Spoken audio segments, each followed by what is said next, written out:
semakin kita mengenal sesuatu semakin baik, maka kita akan semakin berproses menjadi manusia sadar. Kalau kita tahu fungsi, maka kita tahu tugas dan kewajiban. Hak dan kewajiban. Saat kita tahu fungsi, kita tahu kewajiban. Hak akan menyertai menjadi bagian sebuah fungsi kewajiban. Oke, ini bermain filsafat kalau kita ngomong ke sana. Sekali lagi, kita butuh mengenal apapun lebih jauh, apalagi tentang Tuhan. Sekali lagi, pada saat kita berbicara tentang Tuhan, faktanya kita tidak mengenal Tuhan, akhirnya kita dikatakan sebagai sok bertuhan. Sebenarnya sebuah komunitas atau sebuah diri sebagai kita ini sebagai hamba Tuhan, kita tampak beragama tapi kita nggak mengenal Tuhan, itu repot banget, itu repot sekali. Apalagi jelas-jelas dia tampak beragama dan jelas-jelas tidak mengenal Tuhan atau tidak bertuhan. Katakan akan tetapi pedihnya luar biasa seperti keponakan Tuhan. Itu repot banget. Sering melakukan membuat statement yang tidak disadari, menyesatkan yang lain, menjatuhkan yang lain. Kemudian komentar saja saat ada orang memprediksi sesuatu kejadian alam ini. Kemudian menginformasikan alam fenomena yang terjadi saat ini sebagai satu bentuk anomali iklim dengan ekstrimnya keadaan, ekstrimnya cuaca. Kemudian mencoba itu mengungkap di dalam ayat begini. Kemudian ada orang komentar, itu yang tahu hanya Tuhan. Nggak usah ngomong meramal besok akan ada kejadian begini. Itu yang tahu hanya Tuhan. Nggak sadar komentar itu menunjukkan bahwa dia itu lebih daripada orang yang berbicara bahwa fenomena itu adalah ayat-ayat Tuhan untuk memberi peringatan kepada kita, bisa jadi akan ada peristiwa besar ke depannya. Tapi kemudian orang yang komentar mengatakan nggak usah meramal, yang tahu kan hanya Tuhan. Dia ngomong begitu nggak sadar, itu sepertinya kamu menempatkan sebagai orang yang sangat akrab dengan Tuhan. Kan begitu kan? Nggak beda begitu. Sering orang itu komentar sehingga dirinya itu sebenarnya seperti nggak juga menjadi jubirnya Tuhan, sama seperti yang meramal tadi itu.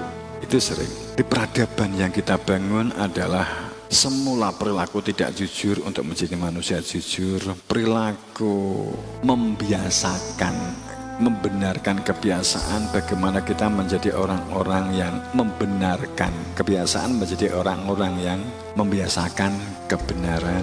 Sering di dalam khotbah Jumat itu setiap kali pengkhotib itu selalu mengangkat ayat innallaha ya'muru bil 'adl wa ihsan wa ita'i dzil qurba wa yanha 'anil fahsya wal munkar wal baghi ya'idzukum la'allakum tadzakkarun. Itu kan peradaban.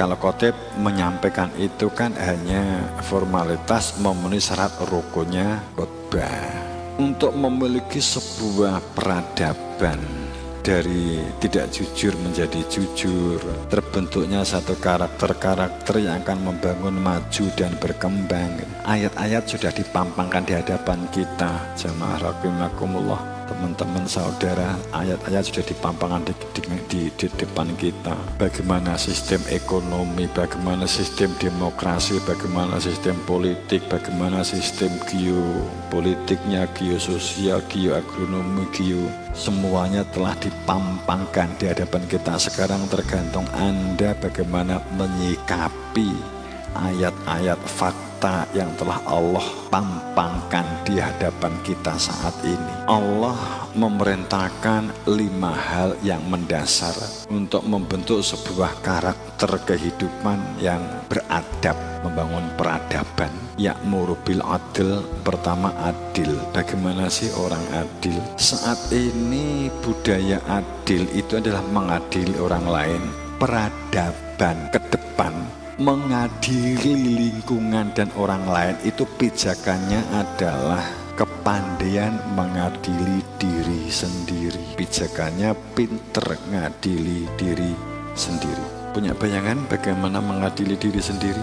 Saat kamu sering menegur anakmu terkait dengan perilaku-perilaku yang bias, saat kamu sering menegur orang lain untuk membaca atau belajar, kamu tidak adil.